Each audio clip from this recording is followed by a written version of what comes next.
wanted to introduce myself first. My name is Morgan Mortensen, and I am with the Just Serve organization. I'm 16 years old, and I go to Klein Cain High School in Spring, Texas. I'm a junior there, and I really love to do anything. I'm down for whatever sport that my friends are playing, or I love to sing, and I'm in theater and stuff like that too.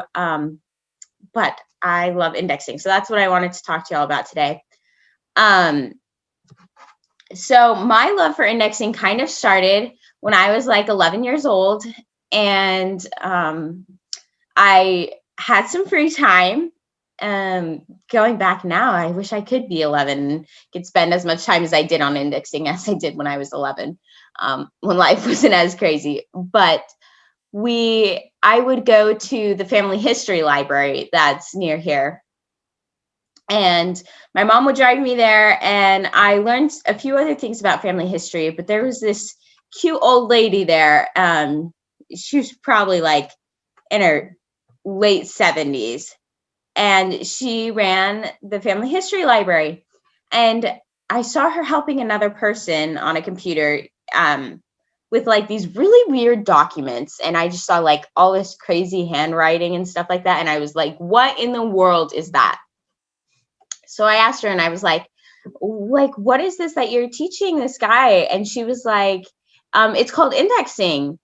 And so she actually started to teach me about indexing. And that's when I started to love it. It was a little difficult at first, but she was able to walk me through it. And I've learned to love it since. And the cool thing about indexing is that you're going over records that like death records, census records, birth records, like all these different kinds of records from way back when. It could be as early as the 1700s or the 1900s. And it's basically these handwritten documents, or sometimes they're typed, with the information that would normally be on a death record or birth record or whatever. And what indexing is you translate it digitally so that it can be used on family history sites and stuff like that.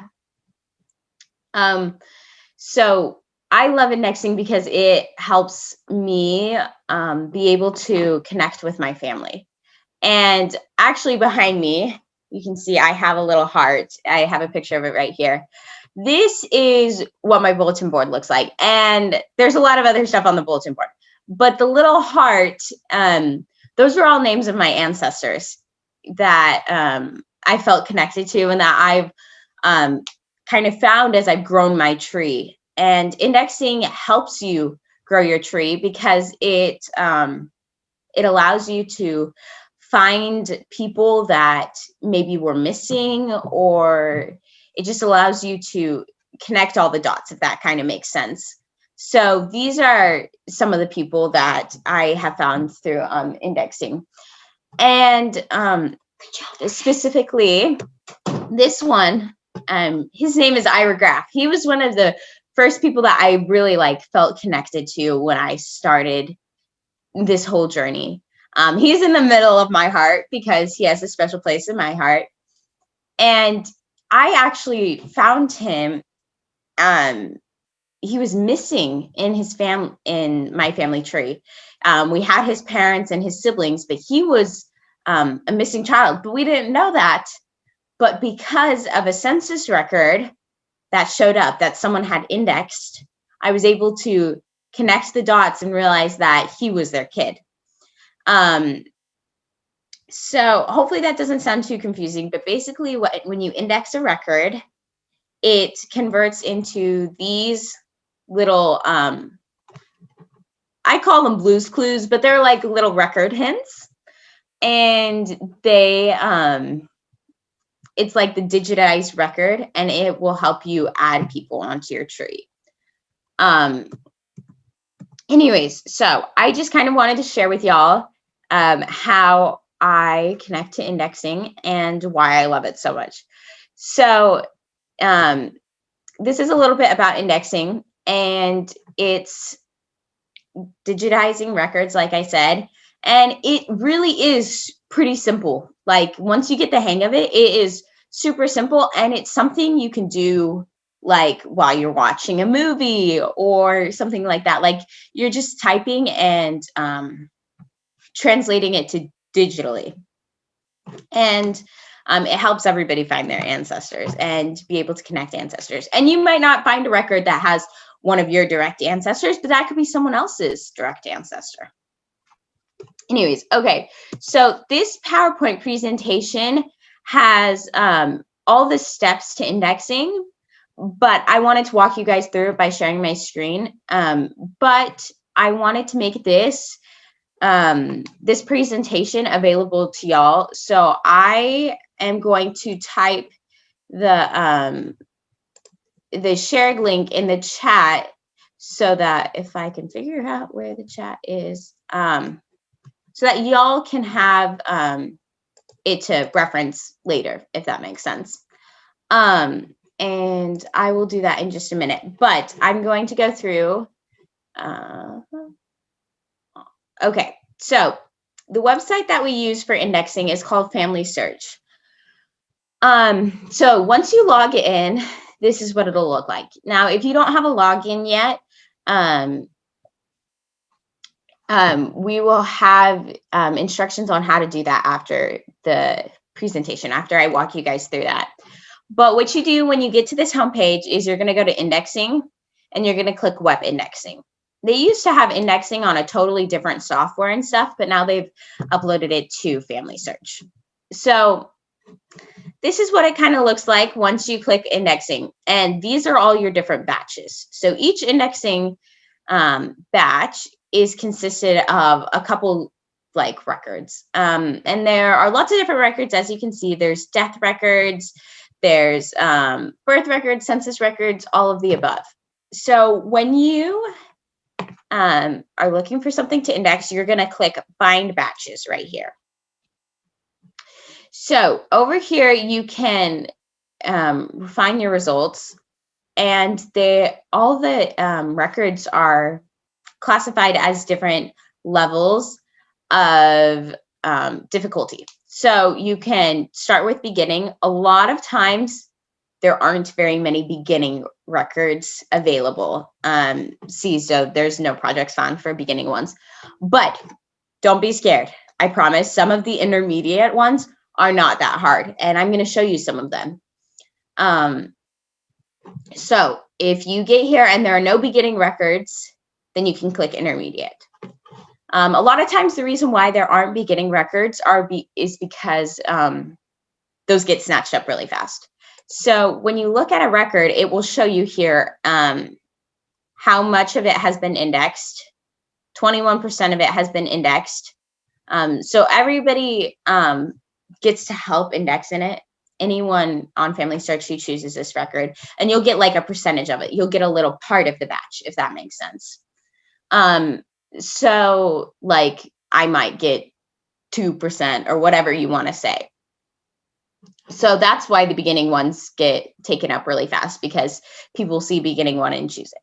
But it's okay. The intermediate ones are fine. Something else I wanted to explain is this little reviewed right here, what that means. When you index a record, you type in all the information, and reviewed, reviewers are usually the people who are pretty experienced with indexing, and they go through and double check that you like spelt the names right, you put stuff in the right fields and everything like that. So that's also, that was really helpful to me when I started indexing, because if I couldn't quite read a word or I wasn't positive it was an A or an O, I just put what I thought was best.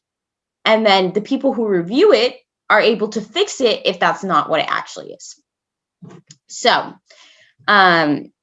when you have an intermediate record, you can choose any of these. So you can see there's like the Liberia census record, there's immigration, there's border entry list, probate records, voting records. There's all sorts of records, and it's really interesting to try different ones.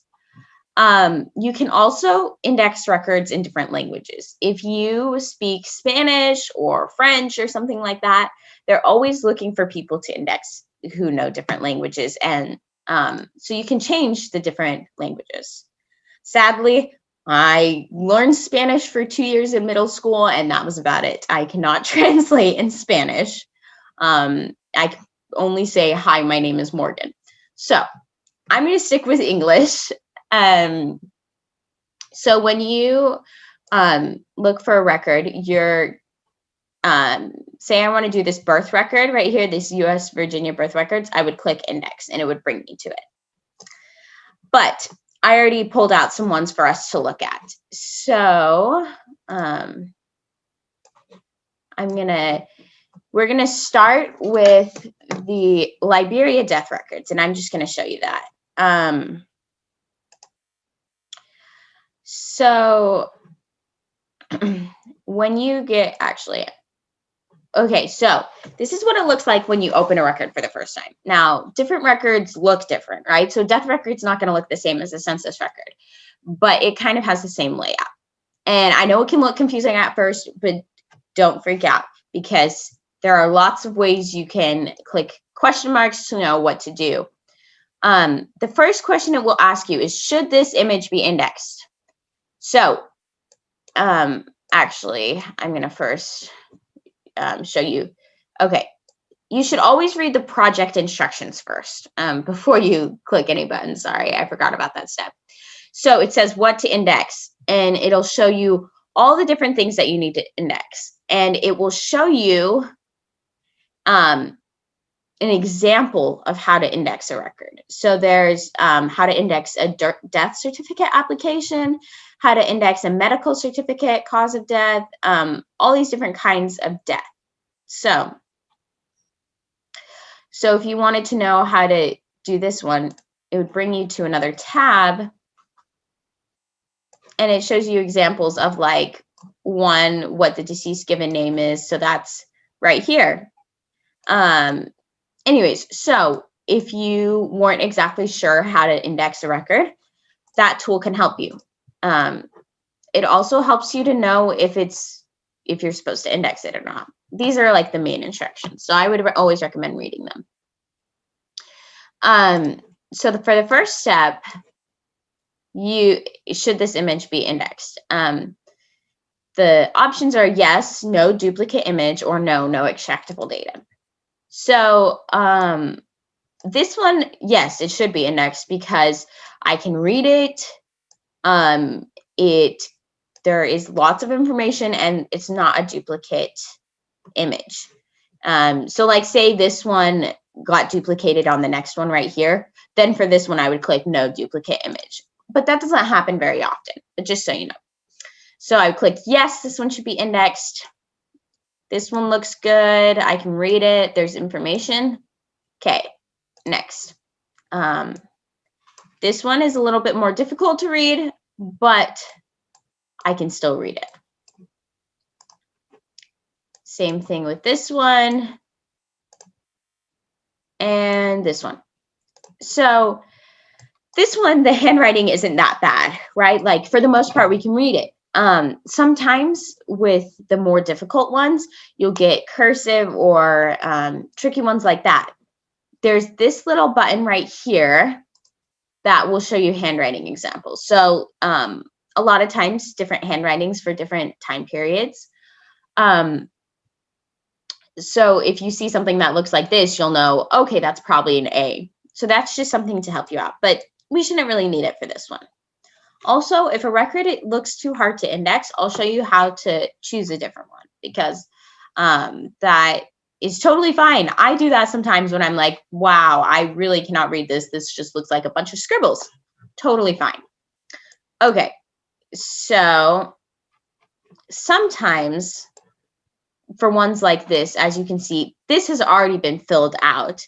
That sometimes happens if other people have had the record before, like this batch of 5 different ones, and they have, the time has expired because you only get to keep your batch for 2 weeks and then it goes back into the system so someone else can do it. So I didn't know that it would be like this because I wanted to show you all the first step. But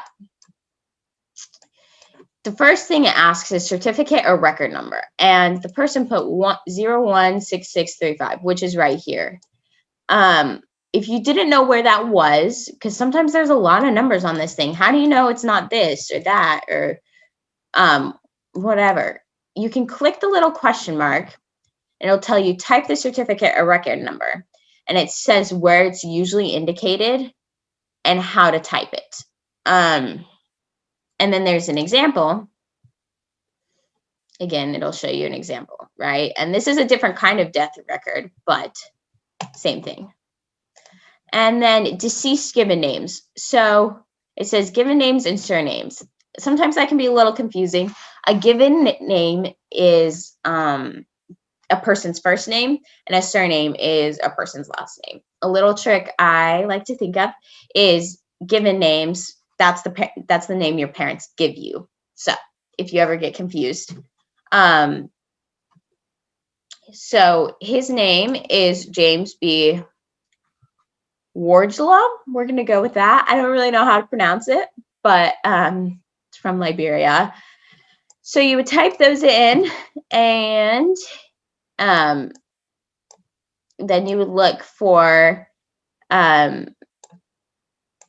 what his gender is. And right here, he's male. Sometimes that can be a little hard to see because that doesn't really look like an M, but the options are M or F. And so it definitely looks more like an M than an F.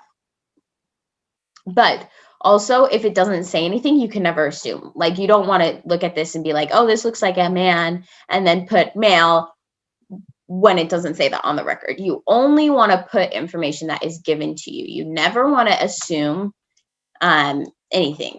So say I know where Claratown is. I think Claratown is in Mississippi, but it doesn't say Mississippi on there. I don't want to put Mississippi. Does that make sense? It's not. I was just using that as an example. And then you put the age, which is right here. You can also zoom in and zoom out with these tools. And there are lots of tools up here that you can play around with too. But I'm just showing you the main ones you would need for it. The birth year is right here, November 1st, 1968. So he put that in there. And then birthplace. So right here it says blank because it doesn't say anywhere on this record where his birthplace was. It just has his date of birth. So in a situation like this, it has a little asterisk, which means it won't let you submit the batch unless you put something there. But there's no birthplace. So again, we don't want to assume, we don't want to guess. We only want to put information that is on the record. So what you do is will also tell you in here. If the locality was not recorded or was written as a variation of the word unknown, press Control B to mark this field blank. So I would type Control B on my keyboard, and it marks it as blank. So it will still submit, but we're not putting any inaccurate or unknown information. And then the death month is May 2nd. That's the date of burial. Sorry, I was looking at the wrong one. So May 2nd, 2006. It also has like lots of information that won't necessarily be on it. Have it on this side. The death place, we'll go back up to Claratown. And then father's given names and father's surname right down here, father's name of deceased. So say right here, I wasn't sure if this right here was an A or a U or an O. This person thought it was an A. That's probably what I would guess too. But you can use your little tool right here and be like, hey, that kind of looks a little bit like that or whatever. And also something, just a little trick, is if you don't know what a letter looks like, you can look through the rest of the record because their handwriting is the same. So say, I'm not sure if that's an A or not, but I look right here and I'm like, oh, I know for sure that's an A because that says physician and it couldn't be a U, you know? And then I would look here, or same thing with assistant. And then I'd be like, okay, that's most likely an A. And again, if you don't know exactly, put what you think is most accurate And then whoever goes in and reviews it, if they think it's different, they'll fix it. And then you have your mother's name too, and your spouse's given name. So on here, it doesn't have a spouse's given name. It has name of informant, the relationship. So this was his nephew, but it doesn't have a spot for nephew on here, right? So sometimes there's extra information that you don't necessarily digitalize. So you look through here really carefully. Oh, there's nowhere where it says spouse. So again, it tells you what to do if there isn't one. Control B, and it will also show you an example. For all of these, most likely it'll show you an example or where it's normally found. So if you don't know where you would find the spouse's given name, you can click the question mark. But I'm going to click Control B and Control B. And then, do you see any more information on this image index? Now, this would kind of throw me off when I first started learning. I'm like, yes, like there wasn't a spot for me to put his nephew or for me to put his cause of death or whatever. But what it means by that question is if there's another person mentioned. So if there were 2 death records on this, so if it was, say, James's death record and his wife's death record on one, then I would want to create another entry for all her information about when her death date was, where she died, and stuff like that. So right now I'm going to click No, next image. And then it'll bring me here to the next guy. And it seems like this person did this one too. But I wanted to show you that example. So this is an example of a handwritten one. I'm not going to go through the whole record because I want y'all to be able to eventually try it. But this is just kind of the basics of how to do that. And you can always ask someone else you're around and be like, hey, what do you think this says? I used to do that all the time. I would ask my mom, I'm like, what does this say? Like,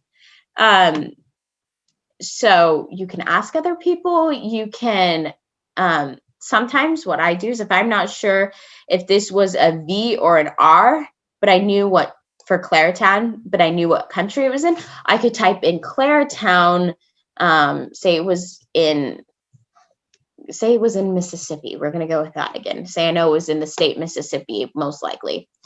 So I would type in Claretown into the search bar, just into Google, and it would probably autocorrect it or bring it up if it's something else, if that kind of makes sense. That's just kind of a little trick if you're not sure exactly what letter it is.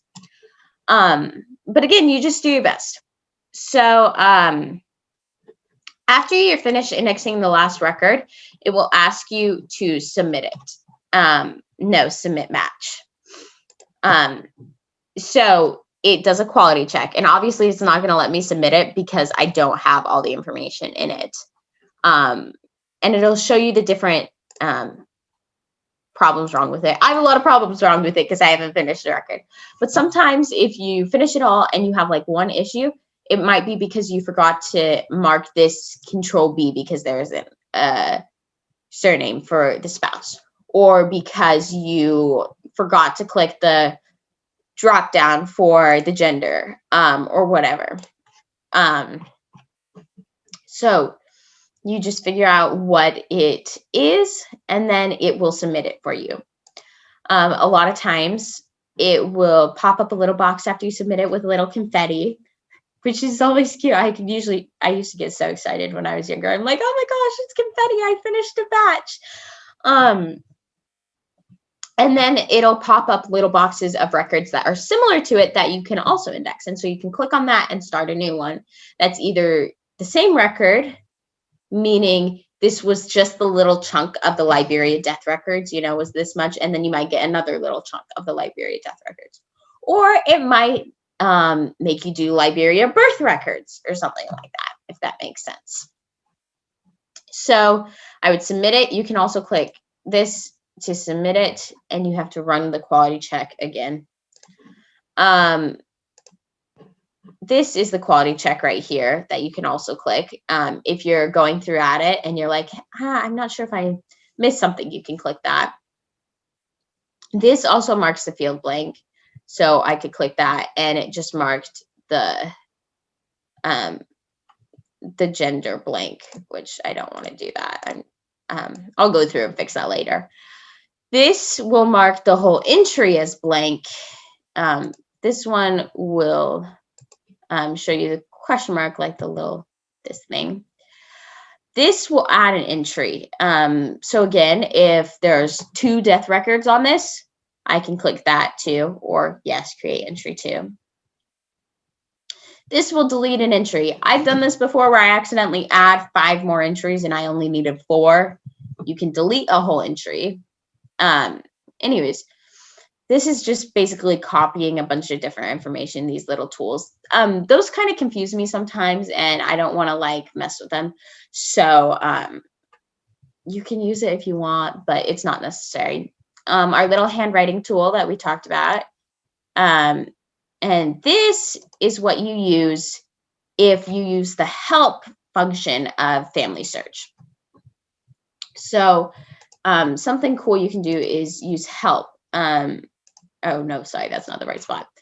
I will put it on the PowerPoint, because I don't think I added it there, how you can receive help from an online person.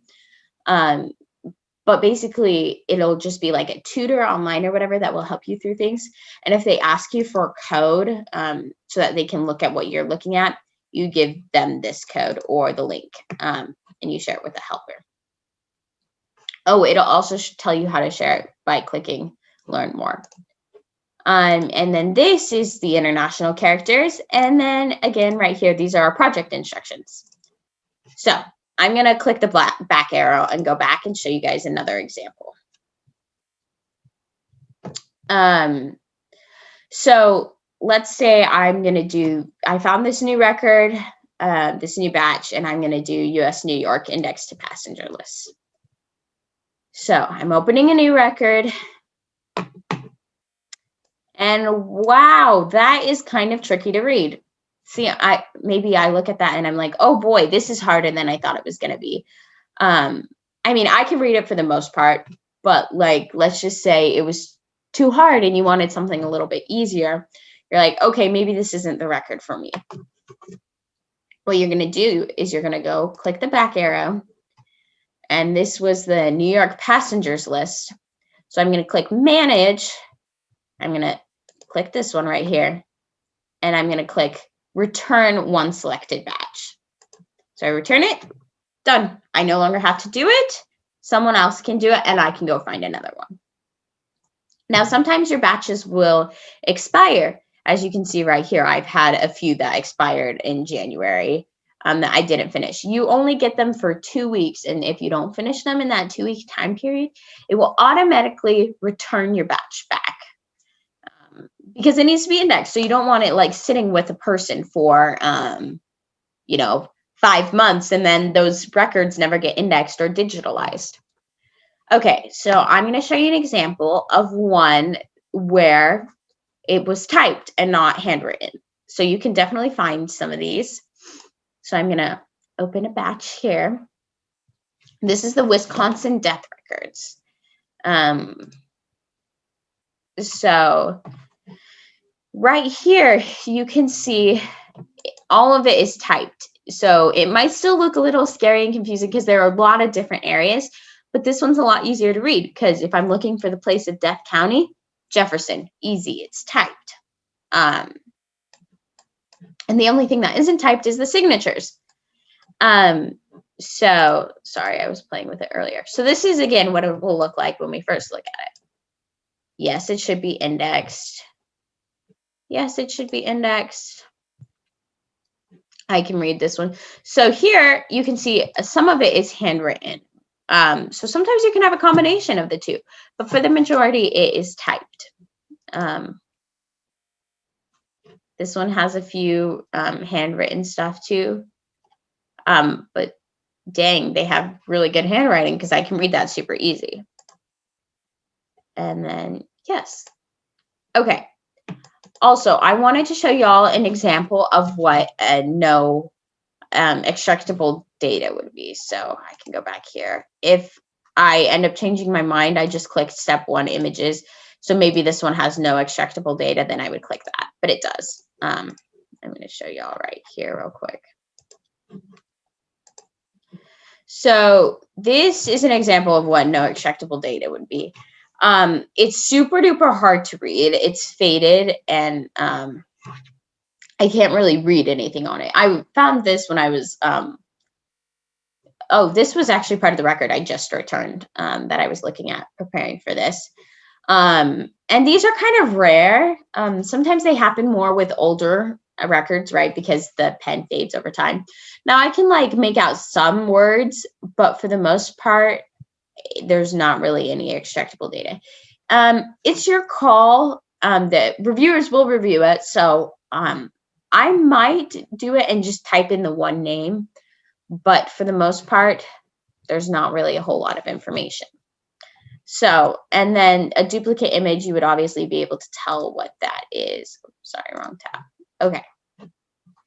So I'm going to go back to step 2 and just kind of show y'all. Okay. So here we have, it's asking for the state file number. So if I'm not sure what number that is, because like there's a number here, again, I would click the question mark, and it says usually indicated in the upper right hand corner of the document. So I'm going to think it's this one right here, 004186. Okay, and then I look for the death county. Now there is a lot of information on this, so it might take you, the first time you do a record, take you a little bit to figure out where everything is located. So I'm going to look here, and place of death county, Jefferson. So I'm going to type in Jefferson. Residence county, usual residence right here, Walworth. And then you have the state, which is Wisconsin. Now, a lot of times with the states, it might just have PA for Pennsylvania or whatever. It will tell you right here, do not assume the name of the state from other information in the document. So again, if it's not written, we can't put it. We can't assume, even if I know Walworth is in Wisconsin, but nothing was typed right here, I cannot put Wisconsin. Anyways, and so if it says like PA for Pennsylvania, you can type it out, or you can just write PA. Oh shoot, that was my bad. This says country right here. This is the United States. Anyways, sorry. Sometimes that R throws you off. Now it's the county, Walworth. Okay, so the deceased given name, we look for that right here. So Carolina Voller. So remember, given names is the name that your parents give to you. So it's her first name. Carolina, I'm not sure exactly, Voller. Now, a suffix, say I didn't know what that meant, deceased suffix. I would look right here. It basically means junior, senior, the first, the second, the third, anything like that. So right here, she's not Carolina the junior or the second or whatever. So there's nothing on here, but it has the little asterisk. So I'm going to click Control B to mark it blank, if that makes sense. Okay, death month, you can look right here. It is January 29th, 1967. Okay, then she's a female. And her birth month is right here. So for this one, even though it doesn't say January, you can assume that the first month is always going to be January. You know, the 7th month is always going to be July. The 8th month is going to be August. So that's one of those situations where if it doesn't say January, but it says 1, you know you can put January. And then She was born in, so it says 85 right here. So you might not be sure if it's 1985 or 1885 because it doesn't state that, but you're just going to want to use your context clues. And, right, so if she died in 1967, I think it's safe to assume she was born in 1885, right? And it also says her age in years since last birth. One thing that you cannot do is, again, assume by her birth date when her date of birth was. So if it didn't have her date of birth, but you know she was 82 for this, you can't put whatever that would turn out to be. You know what I mean? So birth state, I thought this was super cool. Her, she was born in Drulingen. Oh, shoot. Make sure you type it exactly also. If they misspell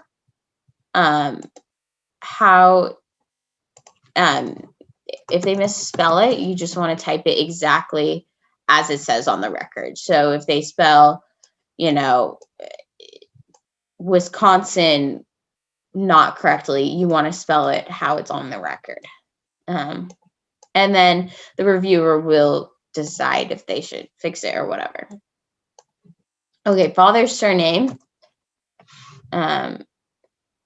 It's Wertmuller. Mother's maiden name. So it says right here, unknown. So you're not going to type unknown. That's when you click Control B. Social security number. So if you don't know where that is, you can click the question mark. Yes or no. You just see if it is on there or not. Sometimes you might, I'm not sure exactly where it is on this one. Let me see if I can find it. Because sometimes it can be different for each record. Right here. So there is a social security number present. So you would click yes. Registrar month, that usually is down at the bottom. Let's see if we can find it. Let's see. And again, if you don't know where it is, you can click the question mark. And so we're going to go down here. Date signed. Sometimes that can be similar to that. Sorry, y'all. It's taking me a little minute to find this. Okay. Also something cool is it says type the date received by local registrar. It's sometimes confusing to figure out which date it is because there are so many dates. But as of right now, I do not see one. Let me know if y'all see one, but oh, here it is right here. Okay. Sorry, that took me a little minute to find. So that says February, right? That's a little confusing, but exactly what it says. But I know that says February. And the more you practice indexing, the easier it'll be to figure out what words say. 13 and then 1967. Amended document flag. So this one was super interesting to me. It was hard to I had no clue what that meant when I indexed a death record. So I looked at this and yes, if the document was amended. So it says the left margin on the certificate records may have details about the amendment. So we'll look up here. It doesn't really say anything. A document is considered amended if any field was crossed out, if information was replaced, or the word amended was written. I don't see anything on here. So I'm going to click, no, it was not amended. Okay. And then, like we did before, if there's more information, then you want to create entry 2 if there's another person on it. Usually with deck records, that's not really the deal. So no, next image. So I'm not going to go through it again because you guys are probably a little sick of hearing me talk, but you would submit it or say you just finish this one and then you have to go do something and you can't work on it anymore. It'll automatically save your work and you just click back and then you can continue it later on. in the next couple of weeks, because again, it will tell you when it's due, April 26th. So actually, oh, I forgot, they changed how long you can keep it. It's no longer 2 weeks. I think I got this 3 days ago or something. It might just be a week. I think it's just a week now. But I'm not positive. Don't hold me to that. But anyways, you can also see, you can have indexing help right here. And something cool I wanted to show y'all is that you can have a guided tour. So this will take you, if you're first indexing, it'll take you through the entire process, kind of like I did. So if you're going to start out indexing for the first time, I would really encourage you to do this. It'll go through everything again, or even if you like forget exactly what to do, you can come to this later. Thank you, Morgan. That was great. We can all get started today. Just go to familysearch.org/indexing. Select Create a Free Account and then click Get Started.